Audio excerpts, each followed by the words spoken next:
I'm Paul Van Squike of Taekwondo Guide, and this is Topic Tuesday. Welcome. I've got my Culver's iced tea and my questions from you guys.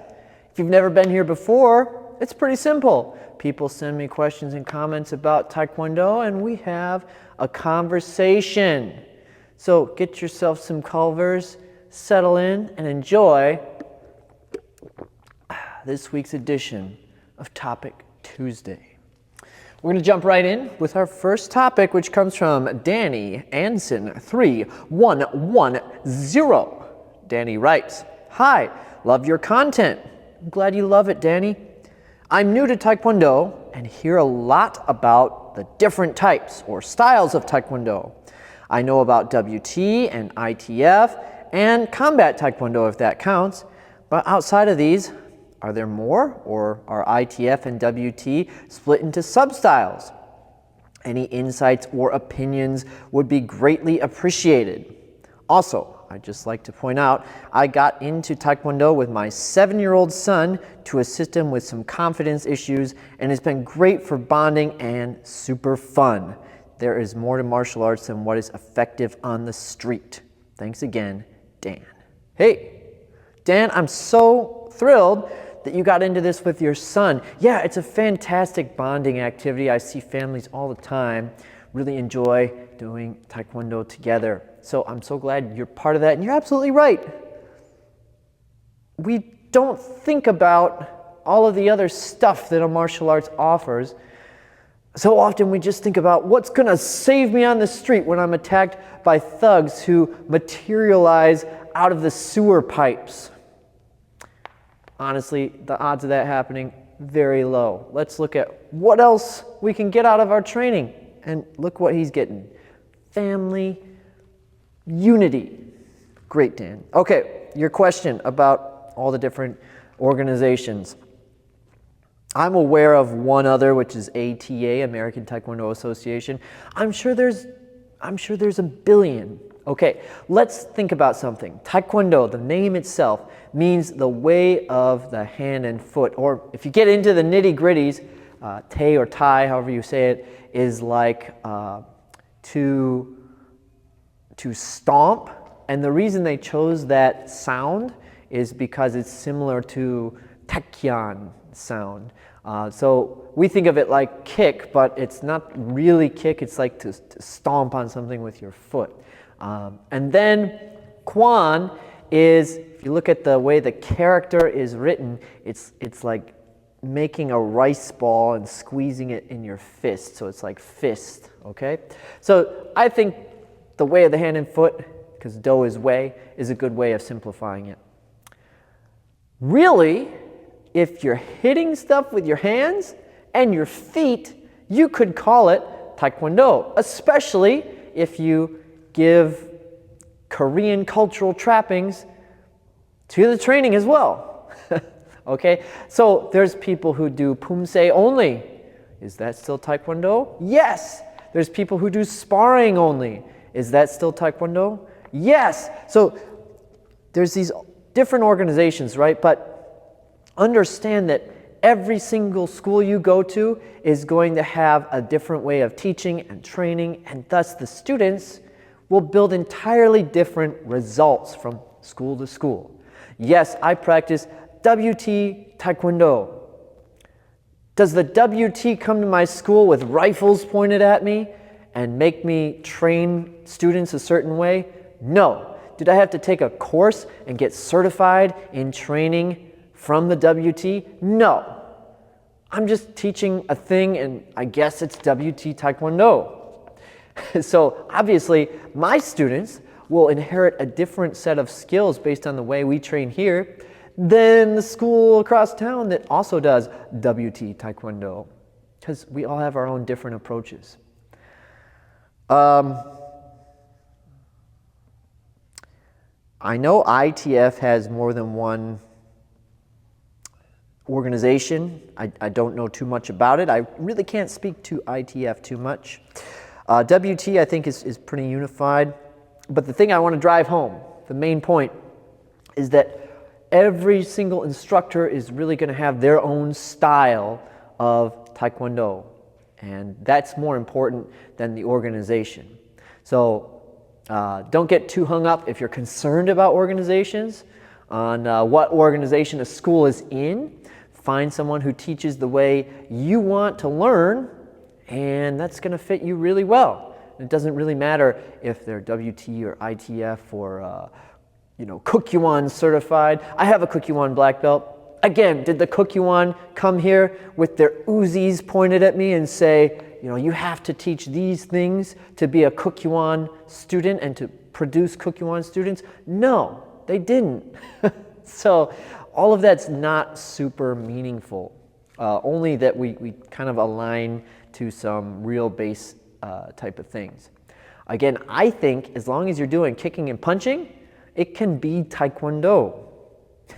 Now, if you want to be in Olympic Taekwondo, you can teach it however you want, but ultimately it's going to start looking the same way as everybody else's, just because competitive environments will sort the best approaches to the top. So if you want to do Taekwondo and do well in competition, it's really going to start to evolve to look like everyone else's Olympic Taekwondo. And if it doesn't, either you've innovated and created something entirely different no one's seen before and you're awesome, or you're at the very bottom of the pool and you go, yeah, well, we train more for self-defense, and then you go to the WT Olympic sparring tournaments and you fail miserably and you say, well, we work more on self-defense.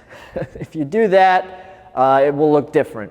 But if you really want to win, it will end up looking about the same. So school to school, it's going to vary, but if you're in a competitive environment where the rules are always the same, it will sort the best approaches to the top, and everyone will end up looking pretty similar from that standpoint.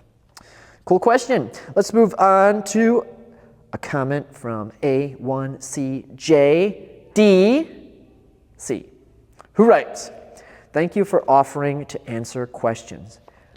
You're most welcome, A1CJDC. Thanks for writing. They ask, do you use stretch kicks? They are sometimes called front stretch kick, side stretch kick, etc. If you don't know what stretch kicks are, you basically swing your leg up with no chamber, just a straight leg, to however high your flexibility allows. And do this multiple times as a way to warm up and stretch.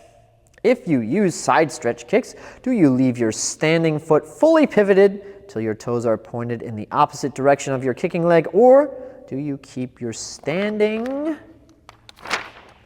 foot sideways? Man, I came from a school that loved the stretch kicks. A very frequent warm-up if we were short, like a small class, like there was a morning class I used to go to which was like 3 black belts. And the warm-up was 100 front stretch kicks, 100 side stretch kicks, side stance, middle punch 300 times, key up on every 10 punches, right? We'd do that almost every time. Now, if there's a big class, like you could have 20 students in a class, it was not uncommon to have each student count down the row, 10 front stretch kicks on each leg, and then we'd go to a wall, 10 side stretch kicks on each leg. That chewed up a ton of time. How helpful was it? I think some of this stuff, it's very hard to say. We're all just guessing. And yes, there are some studies done that are really solid. And there's some stuff out there that it's been repeated so many times we can pretty much accept it as fact. Just one example being live training. We know that to get good at competition or fighting, you have to engage in some form of live training. We know this because it's just been demonstrated so many times. But when it comes to what exercises allow you to achieve different results, I think we're still doing a lot of guessing. You'll hear different things about the stretch kicks. Bill Superfoot Wallace, if you know him, he's famous for his flexibility and his side kicks. I went to a seminar of his. He hates those things, and at least at the time, he hated them, and he had us do tons of floor stretching. Whereas other people will say, no, don't do the floor stretching, do dynamic stretching. So that's a good question, and I honestly don't think anyone can say they know for sure how much value they have. But here's how I would look at it. When you go to class, you have a big room full of people. You should do things in a class that take advantage of that big room full of people. So you can stretch kick at home. You can do as much as you want. You can kill 2 hours stretch kicking if you want to. But when you're in class, that time is precious because you have other students to work with. And so I personally think that doing a high number of them is a waste of your class time, and you should stick to stuff that utilizes the group atmosphere, partner exercises. So that's my take. I do them as part of warm-ups. Maybe I'll do 10 front stretch kicks on each leg and 10 side stretch kicks on each leg if we're really going for it. You have to warm up, so some time spent warming up is fine in my book. And I do think there's something to be said for a group warm-up. So, you could argue that it's not the most efficient use of your time, that you should just jump right into live drills and partner exercises. But there's something to be said for like a group energy, setting the tone, putting your mind in the right state before the training. I think that's one thing that Pumse is so great for, is you like sync up with the group and you get yourself in this disciplined mindset. And I think there's got to be something to that because militaries have taught, marching and rifle spinning and all these different things since the beginning of militaries. There's been an understanding of setting a disciplinary atmosphere that's different from the free play that you would engage in when you're doing sparring type of stuff. I got to think there's some value there. So a little bit of a group warm-up, do some stretch kicks, cool. I think that can be useful. But spending tons of time on them, well, if you think it's helping you, then do it at home. Don't kill class time with it. That would be my take. And as to what's, great for you or not, I guess my gut tells me you want to mimic the movements that you're trying to build flexibility for the best you can. So a stretch kick, in some sense, it does stretch you in the way that you're kicking, but you're also swinging your leg in a way that you pretty much never do for the Taekwondo techniques. As you mentioned, there's a chamber in Taekwondo techniques. So if I'm using my precious time as judiciously as possible, I'm going to prioritize things that actually mimic the kicks more than the stretch kick. And I'm not saying don't do any, just that I wouldn't kill a bunch of time on them. Now, if you're interested in exercises that mimic things right out of Pumse or right out of sparring, I've got a free course on my website, tkdguide.com, called How to Supercharge Your Taekwondo. Josh, if you're watching, I didn't copy that from you. It's just a common name. We came up with it independently. So sorry about that. No, but it's really got some cool exercises. I've worked with a Pumse coach a number of times who has a variety of degrees, and I believe one is in kinesiology. If I understood him correctly, he once said that when you put people under anesthesia, so they clonked out, you could move them into any position you wanted, and they'd pretty much have full range of motion. And that's fascinating. I was like, really? So I looked up videos, and sure enough, there's a whole therapy around it where you can break up adhesions by putting people under anesthesia so they're asleep, and then you just start contorting their body into positions they could never go into when they're awake. And what this implies is that there's some sort of mind-body connection that prohibits our range of motion. So it's not about so much lengthening the muscles, but about training your body and mind to allow the movement, to allow that range of motion. If that's true, it's quite profound, and it implies again that we should gear our training toward unlocking our brain more than like forcing a particular position in the muscle, if that makes sense. Not position, but condition would be probably the right word, of the muscle. Yeah, so then the final part, do you turn your foot sideways when you do the side stretch kick? Yes, I make an L shape with my feet, or 90-degree angle to do the side stretch kicks. So again, play with them. If you think they're benefiting you, keep at it, but don't waste precious group time on it. Okay, next question from Demon Wolf 570. Demon Wolf goes way back. It's one of the OG Taekwondo Guide fans. So thank you, Demon Wolf, for your long-time viewership of this channel. Demon Wolf writes, what's your opinion on Capoeira? People like to disrespect this martial art online almost as much as Taekwondo. But if mastered, I think it can work well in certain fights, just not in closed spaces. Have you guys ever seen the movie Only the Strong? If you haven't, check it out. It's about this soldier who goes down to Brazil and he learns the deadly art of capoeira. And then he comes back to Miami and he teaches a group of delinquent children how to control themselves and become valuable members of society through the great martial art of capoeira. But while doing so, angers the local gangs who also happen to be capoeira maestros. And they have an epic capoeira battle to determine who is the dominant force in the community.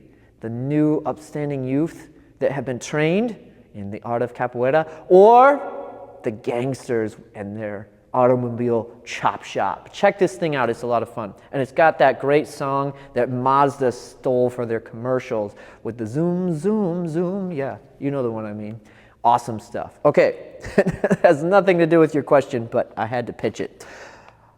Let's look at capoeira two different ways. As an athletic pursuit, fantastic. The guy who does sparring coaching here at my martial arts school, he has some capoeira training, and it really helped him develop things I can't do, like cartwheels and, kip-ups and all that kind of cool stuff. I don't know if they do kip-ups. I'm just trying to think of the acrobatic moves. So capoeira has so many valuable athletic tools, and I'm sure it's going to help your body in terms of throwing some of the spinning kicks in Taekwondo, make you more comfortable with that. And so, yeah, it's fantastic as an athletic pursuit. Let's talk about it now in terms of fighting. Is it good for fighting? Well, you can look up videos of people getting knocked out by capoeira kicks in all sorts of formats, mixed martial arts, kickboxing. It happens. Does it happen a lot? No. So the way I would look at it is it can be plugged into your combat sports game, and it could be a useful, unusual tool that you have at your disposal. But it's not what you would want to do if your main goal was fighting and you did capoeira exclusively. Well, that's probably not the best thing to do. Good base martial arts for fighting, I wouldn't say include capoeira, but great additional toolbox. So why does it get a bunch of hate? I don't know. I haven't run into too much of that. Honestly, I think the most hated martial arts on the internet are Taekwondo and Aikido, the two that I do. And I didn't do that on purpose. Oops, what are you going to do? All right. That reminds me, there's one other thing I've heard before, that capoeira originally had a grappling toolbox. I don't know anything about that. If that's true, that's very interesting. That might make it a much broader fighting art than what I'm aware of, if there's an original form of it that's a bit different from what you typically see. All right, let's move on to Aaron Tart, who writes, Aaron writes, do you have a brand of uniform or any other gear that you recommend over others? Are they all about the same in your experience, or do some brands really stand out above the others? Well, first I'll mention I have not ever tried the super fancy brands that you see like Olympic level people wearing. outside of Adidas. That's the most fancy one that I've ever used. So I can't comment too much on those. If any of you have had good experiences with those, drop it in the comments. I'd be curious. They're like double to triple the price often of other uniforms. So I'm like, is this really worth it, or is this more about like showing your opponent that you also have this scary clothes? I don't know. My wife trains horses, and in horse showing, so much of potentially winning, since it's like a subjective judge viewing you, is if you have the proper gear. Then you look more professional, then you catch the eye of the judge. I'm sure this happens in Taekwondo as well. So, you know, if you're a high-level competitor, you may have to buy certain brands just to look like you're serious, like you're a serious competitor. I'm not one of those guys, so what I do is I more so look for brands that fit me well. So I found that the Adidas uniforms fit me really well because I have weird thighs, and a lot of the brands, regardless of quality of the materials, just restrict my kicking. I'll give you an example. We have a company called Quan USA, which is actually really close to me. I can drive there and get stuff. Really high quality products in my opinion. Like a lot of their uniforms feel quite substantial. I have no complaints about the materials that they use, but for whatever reason, if I get the right length for my body, they just restrict my kicking severely. Now, I've ordered them for some students who want something from their catalog, and they work just fine. Then another company I use a lot is called Dynamics, and I think they're out of New York. And they have a good, I think they're pretty good bang for your buck. The materials seem nice, and they're not too expensive. So I like their stuff, yet I run into a similar problem. They restrict my movement, not as much as Quan, but way more than Adidas. So to me, it's less about the brand itself and more about finding what works for your particular build, since we're all different shapes and sizes. Find what seems to be the best for you. Okay, next question from Mohammed Salim ED7IL, who writes, what about 540 kick and 720? Are they from Taekwondo? Yeah, I don't know much about the history of those kicks. I can tell you I had the lucky opportunity back in 2006. I visited the Kukyuan, and one of the instructors there was trying his best to teach me the 540. And guys, I never quite got that kick down. I understand how to do it, but I just didn't have the spring, if you know what I mean. I've taught some students how to do it, and they've gotten it down, but me, not so much. And now it bothers my hip. But it's a fun kick, and it looks really cool if you can get it down. And for board breaking demonstrations, whew, good stuff, good stuff.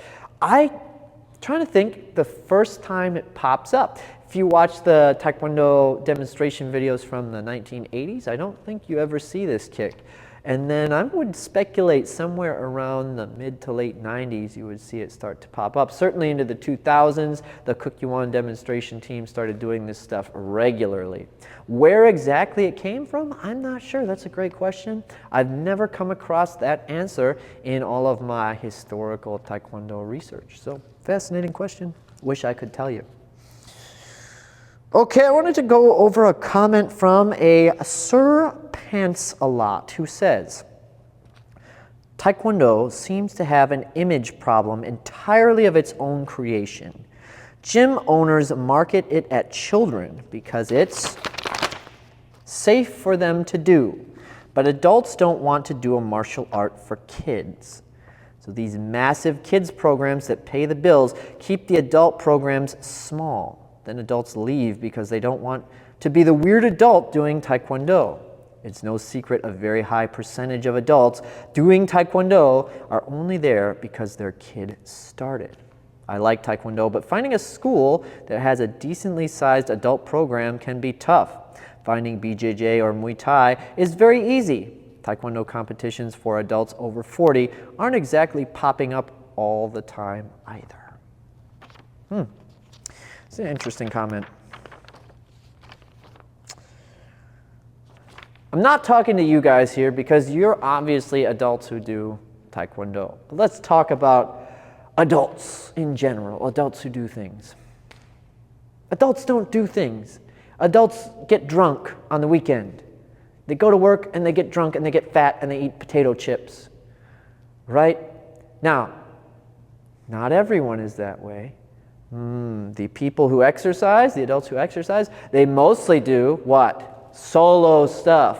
Jogging, go to the gym, kayaking, bicycling, right? Stuff that's just an exercise activity that you do for your own health. Hey, that's great. That's fantastic. There's nothing wrong with that. How many adults do you know who do a group activity where fitness is related? It's pretty small, right?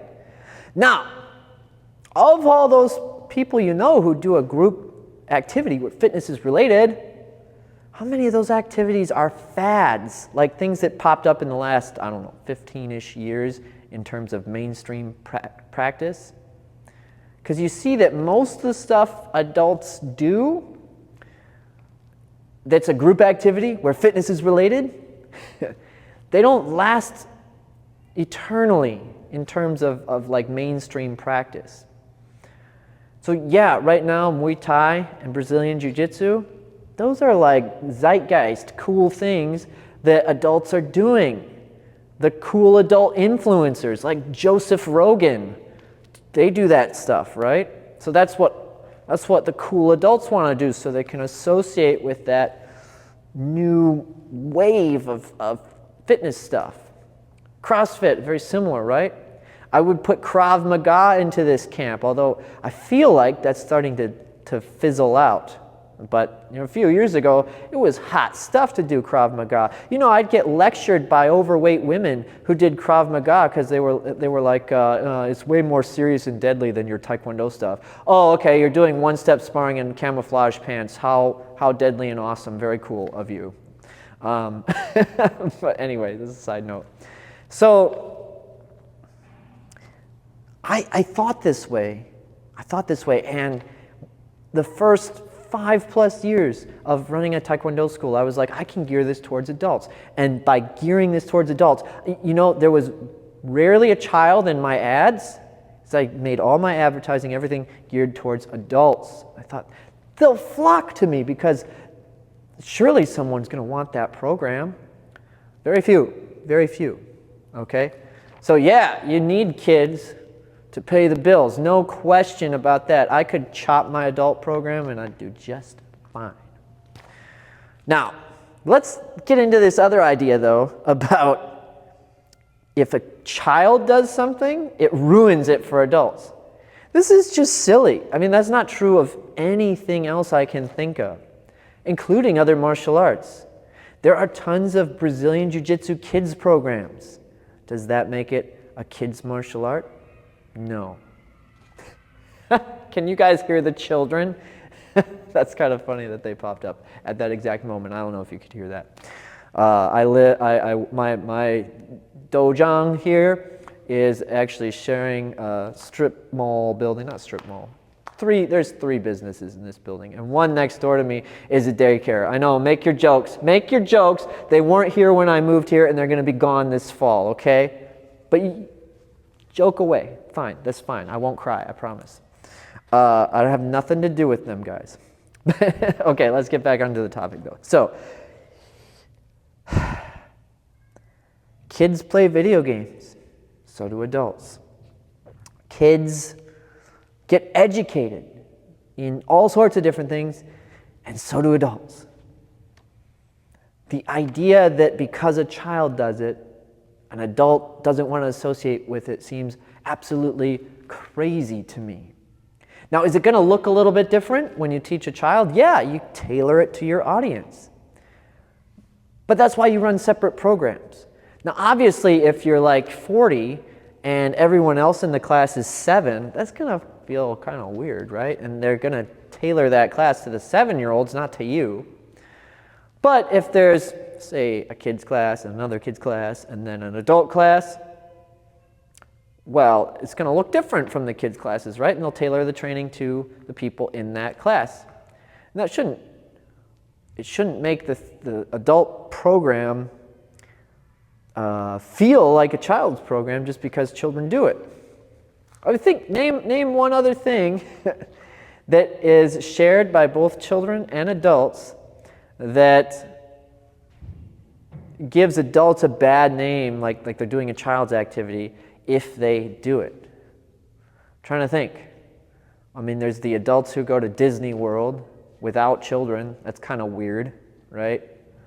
Is that really like a skill building activity though? I don't think so. I just can't think of anything. You know, kids learn to shoot guns. Does that make it a kids program only? Do you see my point? I don't know why you're thinking that by having a large child audience that what you do has to be only for kids. I think the problem, if you even want to say there is one, is simply that Taekwondo is not the fad thing for adults to do anymore. There are many options for martial arts, so the memberships for adult students are going to be split thinner than ever. And generally speaking, adults don't do much anything anyway. Now, you rewind to the 70s and 80s, and the Taekwondo schools were packed with adults. I think, again, the reason they're not now is that was really cool at the time. It's not anymore. There's new fads now. There's more martial arts schools than there were then, so the numbers get spread out. And then finally, that adults are less active than they used to be. And if I didn't say it yet, that Taekwondo is not a fad. I can't remember if I said that yet, going through the list. That's my take. And I'm gonna say this one more time because I think this is so important, guys. There's construction, right, happening in my local town that I live in, and it's causing some trouble for the local businesses. And of course, everyone jumps in and tells you what the problem is.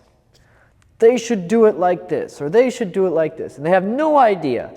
They didn't sit in the committees. They didn't do any of the planning, so they don't know the limitations that are on everyone's hands for doing this construction. You know, where's the money coming from? How do they have to operate in order to receive the funds? There's all these factors that people just don't consider, but they run their mouth anyway. That's why we need the Illuminati to govern us, because we're not good at self-governing, because we think we're just way too arrogant. We have no sense of how things work, and yet we command authority on the subject. We say, should be done like this and like this. And people do, the reason I say this is people do this with Taekwondo all the time. Taekwondo schools need to be like this. Taekwondo sparring needs to be like this. They just go down the list of what they think it should look like. None of these people have tried to run programs or tournaments or have lasted a length of time. Guys, the reason it looks like how it does is because that's what's working. You don't like it? You think there's a better way? You might be right. Go change the world. It's on your shoulders. Don't blame other people. You're the change. Make the change you want to see in the world. It's that simple. I was critical of my school before, and I learned a lot of things they did were necessary. So be the change you want to see in the world, and don't worry so much about what other people are doing unless you're willing to make the fix. Hey, thanks as always. Don't forget to leave a comment in the comments section and help me out with the next Topic Tuesday. I'm very distracted because someone is literally staring at my face through the door right now, and I don't know what's going on. Anyway, I will catch you next time. Leave a comment so we can have another Topic Tuesday. Remember, it's contingent upon you and your comments. Enjoy your training.